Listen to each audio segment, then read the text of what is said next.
The Hoka One One Mach 4. Is this still an awesome daily trainer after 300 plus miles for me? And is it still the best daily trainer for the Alphafly racing shoe in my shoe lineup? Let's talk about it. What is up, everybody? Welcome back to the channel. My name is Filip Latocha. As you can guess by the title, we are going to be discussing the Hoka One One Mach 4 after 300 plus miles in my current shoe lineup and answer the questions I had at the beginning of this video. But before we get into it, make sure you like the video, subscribe to the channel. You guys already know how this goes. And if you're a continued supporter of the channel and you watch content on a regular basis, thanks so much. Love you guys a lot. Without further ado, let's begin. There are the specs right there.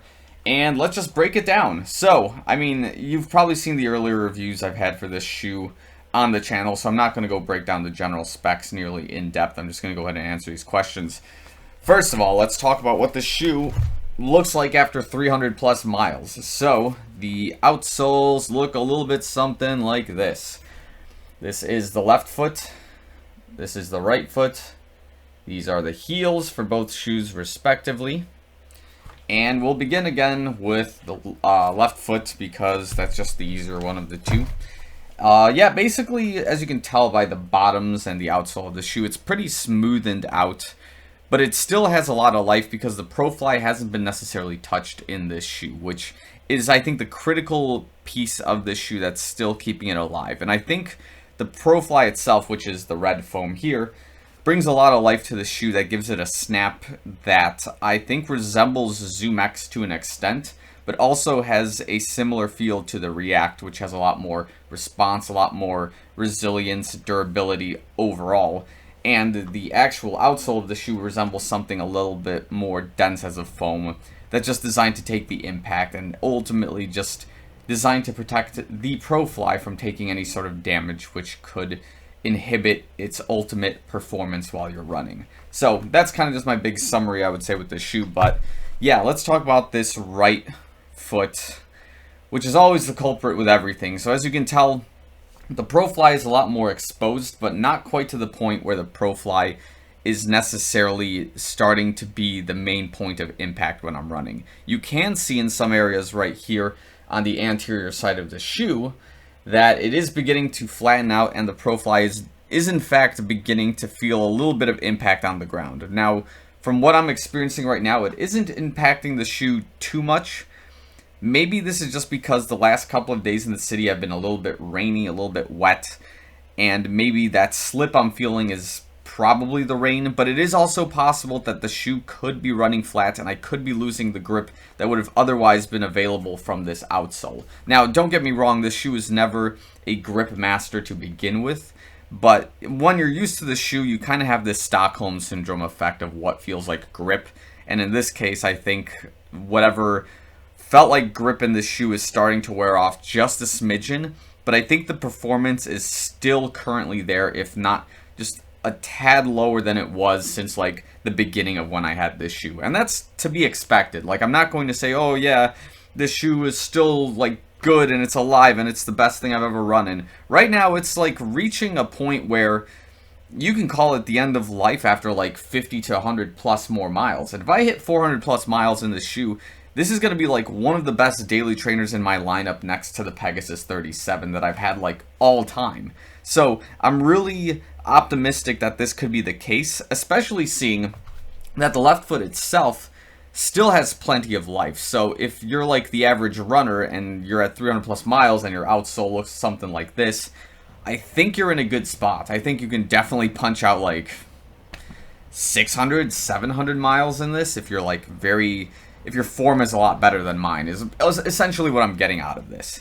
So now the question, of course, is, at this point in time with the Mach 4, is it still the best daily trainer I've used with the Alphafly? And the answer is still, hell yeah.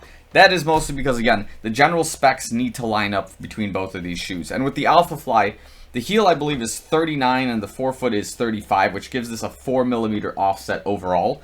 And in the Mach 4, it's 35 in the heel and I think 30 in the forefoot area, which gives it a 5mm offset, which isn't exactly the same, but that 1mm in this particular case doesn't make too big of a difference where I'm going to be overtly concerned about it. But it is important to have a shoe that resembles the ultimate offset a little bit better than something like the Tempo Next Percent, which on paper is supposed to be, and I guess like on a visual design, supposed to be the shoe that's supposed to be the daily trainer for the Alphafly, which is not the case. In fact, I think we've discussed this many times before. This shoe is now its own breed of like everyday racer, and to the point where I've actually seen this shoe get used during races. I've seen it during the Chicago Triathlon.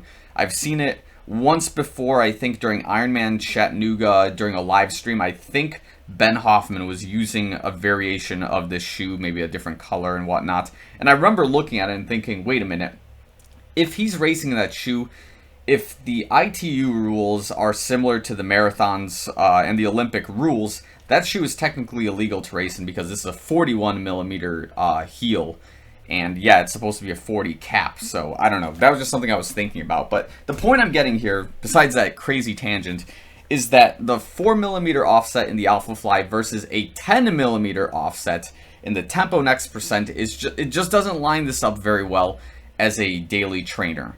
Whereas the Mach 4 at the 5 millimeter offset with a very similar stack height between the heel and the forefoot, not exact, and it's a little bit lower to resemble more of a mid-strike, I digress, is a lot better as a daily trainer for the Alphafly, at least for me. If you beg to differ and you've got a different daily trainer that you're using with like an Alphafly or a shoe that resembles the specs of an Alphafly, definitely let me know in the comments below, but I'm definitely standing by this as of right now. I would say at this point in time, the best way to summarize this thing is that the shoe is starting to experience its current wear and tear at this point in the life cycle of the Mach 4, but it's also proven to be one of the best daily trainers I've bought in a very long time in regards to training alongside a race shoe, and in terms of just having a reliable daily trainer that's going to carry me during any sort of run I put it through, whether it be, you know, the easy kind of run that you have to drag yourself through to not go too fast, whether you have to put it through a more everyday tempo or like, you know, a race tempo threshold kind of run in that regard. And this shoe will definitely carry you through whatever you ask it to carry you through. But again, there are some cons that I guess you do experience, as we've discussed in the past. When it rains, the shoe does absorb a lot of water. It does weigh the shoe down a little bit. But in the grand scheme of things, like if you're not racing in this shoe, you shouldn't be too worried about that. That's just going to be an outcome that you're just kind of going to have to deal with in rainy conditions. But again, if you can avoid using this shoe during the rainy conditions, that's awesome. Use something a little bit more waterproof. I would say maybe something that resembles more of an Atom Knit outer, or something a lot more breathable with less like textile mesh material going on here. Maybe something more like the Pegasus Turbo 2 if you have it available, I would say. But yeah, again, this is still a shoe that I guess is still replacing the Pegasus Turbo 2 in my existing lineup, but it is experiencing a parallel wear effect at this point in time as well. And what I mean by that is that the Pegasus Turbo 2 does go flat right before about 250 plus miles in this midfoot area, and now that I'm 300 plus miles, the shoe isn't feeling flat, but it is beginning to experience a little bit of wear, which we are obviously just observing, watching out for, and just seeing what happens in the long run. Pun intended, I guess. So yeah, that's kind of the summary overall. I'm excited to see what daily training in this will do in the Alphafly on race day during the Chicago Marathon, which is coming up in a couple of days for me. And ultimately, I'm looking forward to almost retiring this shoe just so I can buy a brand new pair. Because, you know, I don't want to just have like 300 plus miles on this thing and just shelf it and then go buy another pair. I want to run this thing all the way down and then be able to start fresh with a brand new pair and just have this kind of stored for research purposes mostly. So that's kind of where we're standing here with the Mach 4. And yeah, I love this shoe. I would recommend it. I'm not sponsored by Hoka. I'm not sponsored by Nike. Just saying, this has been something really cool that I love the training in, and it came as a surprise to me the first time because as somebody who's run with Hoka One One in the past, the shoes were typically bulky.